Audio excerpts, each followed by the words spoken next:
అనకాపల్లి జిల్లా నర్సీపట్నంలో ఆధ్యాత్మిక కేంద్రం సృష్టి క్షేత్రం నిర్మాణంపై వివాదం చెలరేగింది. పెద్ద చెరువు సమీపంలో నిర్మితమవుతున్న ఈ క్షేత్రంలో 108 అడుగుల భారీ శివపార్వతుల విగ్రహ నిర్మాణాన్ని అడ్డుకునే ప్రయత్నాలు జరుగుతున్నాయని స్థానిక అర్చకులు ఆరోపిస్తున్నారు. చింతకాయల అయ్యన్న పాత్రుడు ఆధ్వర్యంలో చేపట్టిన ఈ ప్రతిష్టాత్మక నిర్మాణం నర్సీపట్నానికి గర్వకారణమని వారు తెలిపారు. ఈ క్షేత్రం ద్వారా ఈ ప్రాంతానికి పేరు ప్రఖ్యాతులు, ఉపాధి అవకాశాలు కూడా వస్తాయని ఆశాభావం వ్యక్తం చేశారు. కులాంబరధరం విష్ణుం శశివర్ణం చతుర్భుజం ప్రసన్నవదనం ధ్యాయేత్ సర్వవిఘ్నోపశాంతయే. గురుబ్రహ్మా గురుర్విష్ణుః గురుర్దేవో మహేశ్వరః గురుః సాక్షాత్ పరం బ్రహ్మ తస్మై శ్రీ గురవే నమః. ఓం నమస్తే అస్తు భగవన్ విశ్వేశ్వరాయ మహాదేవాయ త్ర్యంబకాయ త్రిపురాంతకాయ త్రికాగ్నికాలాయ కాలాగ్నిరుద్రాయ నీలకంఠాయ మృత్యుంజయాయ సర్వేశ్వరాయ సదాశివాయ శ్రీమన్మహాదేవాయ నమః. నమః శివాభ్యాం నవయవ్వనాభ్యాం పరస్పరాసృష్టవపుర్ధరాభ్యాం నగేంద్రకన్యాం వృషకేతనాభ్యాం నమో నమః శంకర పార్వతీభ్యాం. పార్వతీ పరమేశ్వరులు ఇరువురు కూడా కలిపి అభిముఖముగా ప్రయత్నించినటువంటి సృష్టి క్షేత్రం అనేటటువంటి అత్యంత అద్భుతమైనటువంటి 108 అడుగులు ప్రపంచంలో అంటే మన భారతదేశంలో అభిముఖ పార్వతీ పరమేశ్వరులు ఎక్కడా లేరు.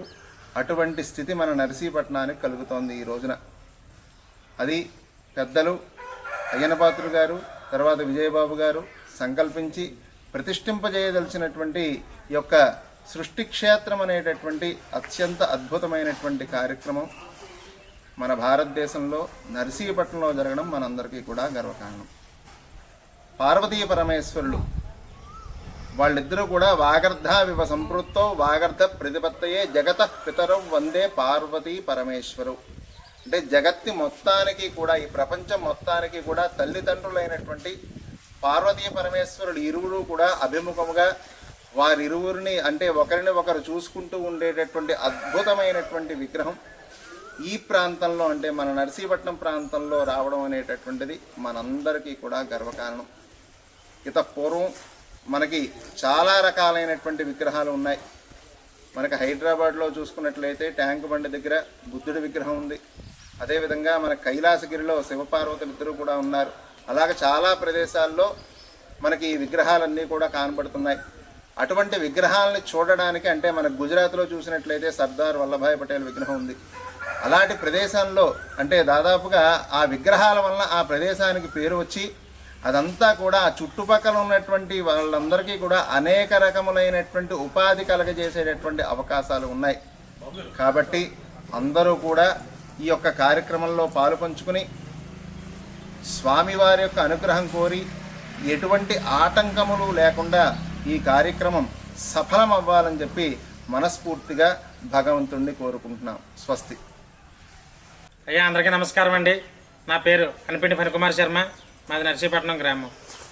తత్పురుషాయుత్మహే మహాదేవాయ ధీమహి తన్నో వృద్ధ ప్రచోదయాత్.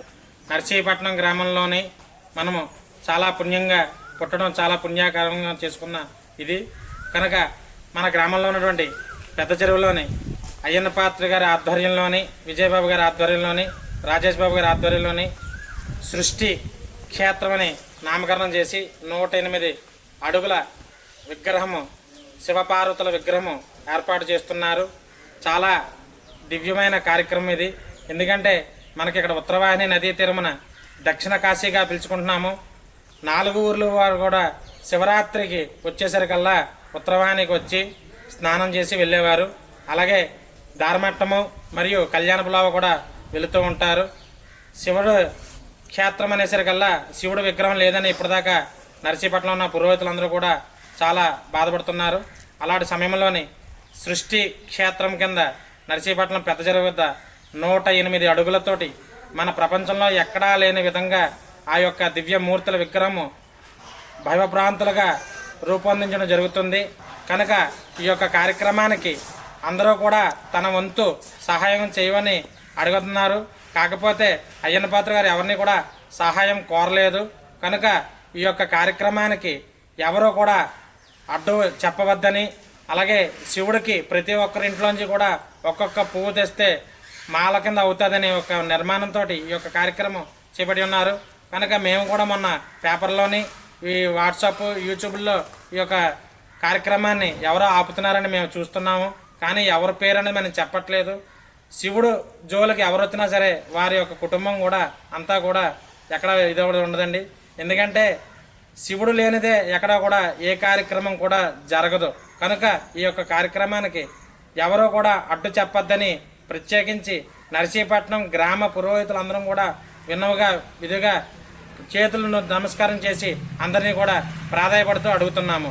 ఈ యొక్క కార్యక్రమానికి చేతనైతే సహాయం చేయండి, లేకపోతే ఆ రోజు ఓపెనింగ్ రోజు వచ్చి కొబ్బరికాయ కొట్టి శివుడు అనుగ్రహం చెంది వెళ్ళవలసిందిగా కోరుతున్నాం. అందరికీ నమస్కారం.